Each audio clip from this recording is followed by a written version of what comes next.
Caleb. Thanks all of you for being here, being the last session. And as Caleb has already said, we are tight on time. So the challenge is to put across our point and put it in very, very brief time. So I would try and do that. Well, claim construction, which is my subject, I would say is perhaps most fascinating part of this patent law because it's the heart and soul of a patent. It's like constructing a house and taking measures to ensure there is no theft. And therefore you need to have a strong door and the lock, and perhaps you have to ensure that your windows are secured. And the claim works like a lock and the specification works like a door, and you have to ensure that at a claim lock, if the lock is strong, anybody can barge in through the door, and therefore both have to be strong. So claim and specifications, both are extremely critical.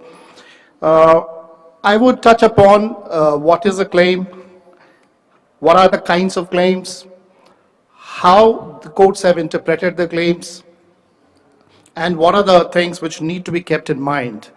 Most of the time, in the hindsight, we realize that the claims could have been drafted better.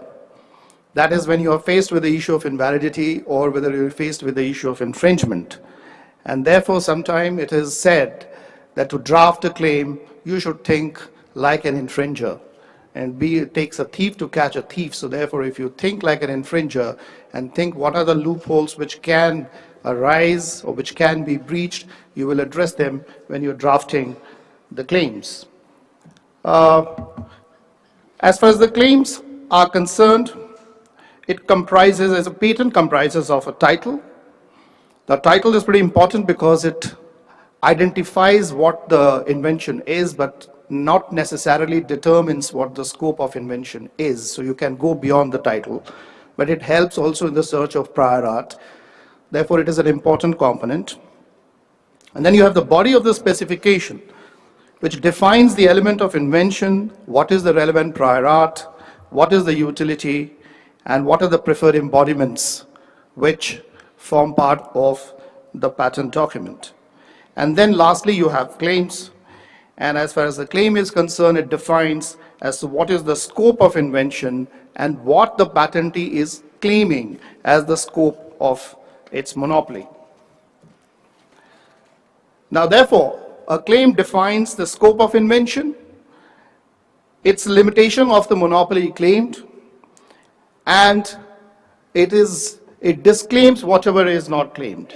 So therefore, whatever is not there in your claim is assumed to have been disclaimed, unless it is a case of ambiguity in the claim, which I'll deal with, where you can go for a purposive construction. Now, claim has three parts. It has a preamble, it has a transitional part, and it's at a body of the claim. Now, preamble actually it's an introductory statement characterizing subject matter of the invention. So it may refer to what the article is in which you are claiming a patent in. The transitional part is what is a relationship between the preamble, which is the article, and the body of the claim which describes the invention.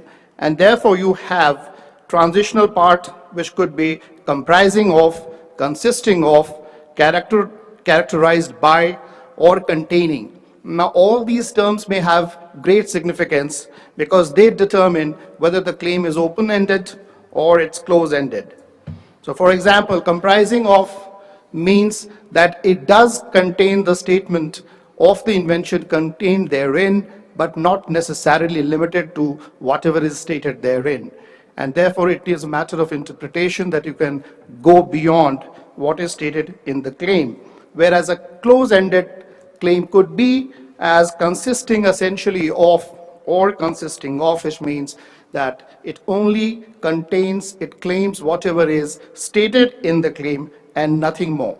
Now, this is pretty important for the purposes of determining the issue of validity of the claims and also to determine the issue of infringement of the claim.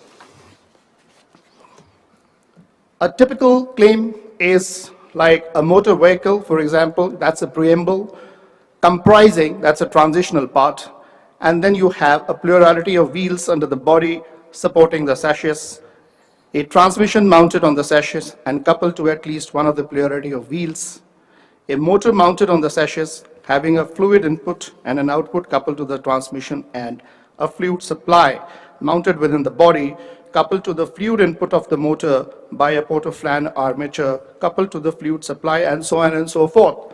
Now, it is not that every part of this body of claim is to be new, but it is important to identify what is the novel component in this claim, because that will what constitute the pith and marrow of the invention. And pith and marrow of the invention is the novel part of the claim where the invention resides, and if that is copied, there is an infringement, and not everything else which is stated there. Now you have types of claims. So you have a process claim. A process claim contains constituents and the steps involved in the process. So for example, a process for making coffee, the process comprising mixing of water and milk in desired ratio, adding of sugar, boiling of water milk mix, and addition of coffee powder. So constituents and the steps, both in the order which are given there, constitutes a process claim. Then you have a product claim, which defines various elements that form part of the product being claimed. So for example, a device or an apparatus comprising part A, part B connected to part A, and part C connected to part A or B, or a composition comprising ingredient the way it is stated together in form of one sentence. And then you also have product by process claim, where it defines a product which is made in terms of the process used to manufacture. So there is no right claim in the product per se, except in the manner in which it has been made using the invented process. Then you also have Marcus claims, where a claim is in respect of molecular structure, which envisages multiple substitutional options of molecules in core positions of the molecular structure. But as Caleb said, it's advisable not to have too many substitutional options, otherwise it may be rejected as being too wide and vague. Now you have types of claims, because a patent document will have independent claims, it will have dependent claims. Independent claim is most important because independent claims determines as to what is the scope and ambit of the invention. And therefore, the independent claim is supposed to be the first claim, and it is supposed to be the broadest and the widest claim. It is the most crucial claim which affects the validity of the patent, and it's a mother of all dependent claims which follow the independent claim. It is not to be read with other claims for its interpretation. An independent claim has to be read by itself for its interpretation. And each claim in a patent document begins with independent claim. Now this is an example which I have given, which I'll just skip through. And then you have dependent claims. Now dependent claims are the claims which depend, they don't have any independent existence, they depend for their interpretation on the independent claim which precedes them, or number of dependent claims which precede them. And therefore, they are, but then you may have a case where a dependent claim is infringed because the infringing product falls within one of the dependent claims, but that has to be read along with the preceding independent claims. And you may have multiple dependent claims. For example, a claim in in a patent application might state a system as claimed in claim 1 or 2, wherein claim 3 in this example would constitute a multiple dependent claim. And then of course you have a narrow claim and you have a wide claim. Narrow claim is what is only limited to stated in the claim. A wide claim is something which goes, which is very wide, but surely it has to be within what is disclosed in the specification, otherwise it will be invalidated. Now, that being what the claims are, the question which is the most challenging question which arises in all the matters is how do you interpret a claim? And that is most controversial and most interesting and most fascinating part of this law. Now you have literal construction, which is where you read the claim as it is for its grammatical meaning. You don't read whatever is not there in the claim. You don't try and infer whatever is not in the claim. You don't interpret and assume things as to what the inventor would have thought or would have said. You just read it as it is. But that is when the language is very, very clear. Now, if the language is therefore very clear, then the only interpretation that the courts have said that has to be given to a patent claim is to read it literally. And if there are any shortcomings there, it's bad luck to the draft person or the inventor who drafted it. He should have made it broader or the way it is. It's not permitted to therefore broaden it at the time of determining the claims, whether for infringement or invalidity purpose. Now, in the claim of a literal construction, you are not permitted to look into the specification. You are only required to look at the claim and determine what the invention is. And that is very important, because whatever is the understanding from the reading of the claim is the invention and nothing more. Now, there may be cases where the literal construction may not make much sense. There may be ambiguity. There may be questions which would arise as to, is this what the inventor intended to mean? In which case, to be fair to the inventor, you are allowed to go for a purposive construction. Now, purposive construction is not something which is unique, or literal construction is not something which is unique to patent law. It's a well-established rule of construction followed even for interpreting constitutional provisions or any other act. Now, purposive construction basically means to try and achieve a construction and an interpretation which is purposive in the sense achieves what the inventor wanted to achieve. It achieves the purpose which the inventor wanted to achieve. And therefore, you have to go back and look into the specification as to how the invention is stated. You have to look at what is the prior art which the inventor has referred to, and that he is trying to, which shortcomings that he is trying to overcome, and that what is the invention that he has stated, what are the preferred embodiments, the examples to work the patent, which he has stated in the body of the specification, and then you arrive at what should be the interpretation of the claim.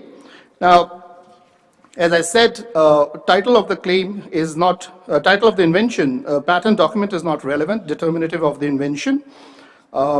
It is the essential part of the specification which must be read carefully to arrive at. Now, with that, I come to this interesting judgment which has, okay, well, I try to speed up, but still Caleb has given me 1 minute.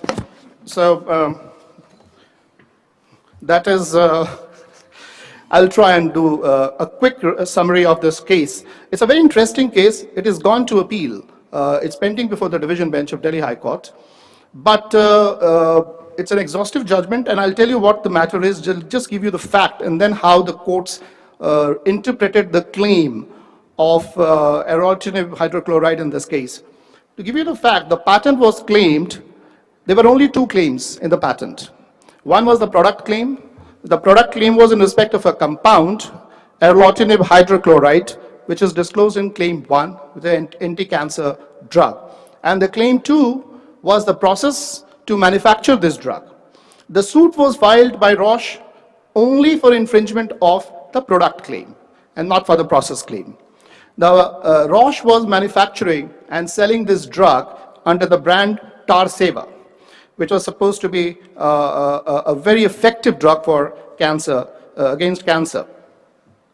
Now, defendant, which is Cipla, came out with this product, which also on the packaging said aerotinib hydrochloride. So it stated the same compound, which was covered by the claim 1. The argument advanced by the defendant was that I am manufacturing not aerotinib hydrochloride, but a polymorph B version thereof. And polymorph B version of alternative hydrochloride is beyond the scope of claim 1. The claim 1 is extremely restricted, which is restricted only to the compound mentioned therein and does not take into consideration the polymorph version thereof. Roche argued saying, please look at the pack of the defendant. It mentions the compound which is covered by the claim 1 and therefore there is an infringement. Now the court therefore said two issues arise for consideration. One, what is the construction of the claim 1 of the patent, and two, whether there is an infringement. Now while holding, the court said what I have just mentioned to you. I need not read it. It said in nutshell, where the language is clear and unambiguous, please go for a literal construction. In case of ambiguity, go for a purposive construction following the Catenic judgment of the House of Lords. And then it came to the issue of variance. It said that if a variant has been used by the defendant to the compound which is covered by the claim, then you have to see what is the effect of the variant. If the variant is minor, not affecting the nature, characteristic, and quality, the three things which were laid down, nature, characteristic, and quality, of the compound which is patented, if it does not affect those variants, do not affect, there is no infringement. But if it does not affect, there is infringement. If it does affect, then there is no infringement. Now, therefore, the issue which was there for the court to decide, the variant which makes a polymorph B does affect or does not affect the compound which was claimed therein. And the court said, which I would say, a judgment which purely turned on the evidence which was led, that there was no evidence which was led that the nature, characteristic, and quality of polymorph B was the same as the alternative hydrochloride, which was subject matter of the patent. Now, interestingly, the court relied upon a judgment, a patent which was filed by Roche in US for the polymorph B. And the court said, the very fact that you went to US and you filed a polymorph B patent shows that what you are claiming in form of polymorph B is beyond the scope of what you were granted a patent in the compound. Ironically, the same application was rejected in India of Roche on the ground of section 3D, on the ground that what is being claimed in a form of a polymorph B is not, does not have any different properties. It is covered by the patent of alternative hydrochloride. Now look at the irony. They don't get a patent before the patent office here because it is rejected under 3D, but they also lose the judgment on the infringement on the ground that it is beyond what is already patented. Now, whether that would be a correct interpretation, can you say that for purposes of section 3D, you are not entitled to the patent because you are already covered by the existing patent, but for purposes of infringement, somebody can use what was section 3D compound that you wanted to patent because it is beyond the scope of what is the patent. Now, this is something which will be decided by the court in appeal. To my mind, perhaps this judgment needs a review, and in my mind, well, I'm not a judge, it is an infringement, and I hope that that's how it is decided. Thank you very much.